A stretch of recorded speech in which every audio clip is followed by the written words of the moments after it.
जी हाँ दोस्तों, दबंग स्टार खेसारी लाल यादव का फिर से नया गाना का अपडेट लेके आ गए। कहीं ना कहीं बात कर ले खेसारी लाल यादव का और आकांक्षा पुरी का बहुत ही बड़ा गाना आने वाला है। जी हाँ दोस्तों, बहुत दिनों से इन दोनों का शूटिंग चल रहा है और टी सीरीज से बहुत जल्द देखने के लिए मिलेगा। और कहीं ना कहीं आकांक्षा पुरी और इन दोनों का जोड़ी बेहतरीन लगता है खेसारी लाल यादव का। और कहीं ना कहीं बात कर ले एक और न्यू गाना के बारे में, जो कि आप लोगों ने 420 ट्रेलर देखा होगा, उसका एक गाना आने वाला है। जी हाँ दोस्तों, उसका पोस्टर आउट कर दिया गया है।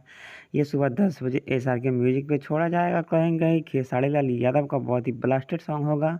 और दूसरा अपडेट के बारे में बात करें तो हैंडसम हीरो अभी काफ़ी तहलका मचा के रखा हुआ इंस्टाग्राम सोशल मीडिया पे काफ़ी जगह 2 नंबर पे ट्रेंड कर रहा है और 25-30 लाख व्यू चला गया दोस्तों। और कहीं ना कहीं आकांक्षा पुरी के बारे में बात कर रहे थे तो जी हाँ, आकांक्षा पुरी का आने वाला गाना नीलकमल सिंह के साथ, बहुत ही बड़ा गाना टी सीरीज के साथ शूटिंग चल रहा है दोस्तों। और खेसारी लाल के साथ भी आएगा गाना, अभी उसका अपडेट नहीं किया गया। इस गाना का बोल रहेगा कमरिया पे करे राउंड। जी हाँ, कहीं ना कहीं बहुत बड़ा गाना होगा नीलकमल के साथ। और कहीं ना कहीं खेसारी लाल का एक और गाना आने वाला है जो जिसका अभी पोस्टर आउट नहीं किया गया। 10 तारीख तक पोस्टर आउट कर दिया जाएगा दोस्तों। ये वीडियो देखने के लिए धन्यवाद। चैनल पर नया तो चैनल जरूर सब्सक्राइब।